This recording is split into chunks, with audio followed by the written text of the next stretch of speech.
An experimental design diagram, also known as an EDD, is a blueprint for an experiment. It's a way to organize your thoughts. The most challenging part of formulating an EDD, I think, is picking out the independent variable and the dependent variable. Once you know those two factors, the rest of the EDD comes pretty easily.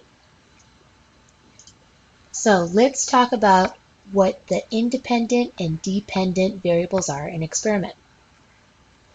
The independent variable, I remember by thinking independent, I, the experimenter, change. It's what we put on the x-axis when we graph the results of our experiment. The independent variable is like the cause, right? So for instance, I have here a picture of a watering can. The water is causing the plants to grow. So plant growth in this case would be our dependent variable. Plant growth depends on the amount of water they are getting.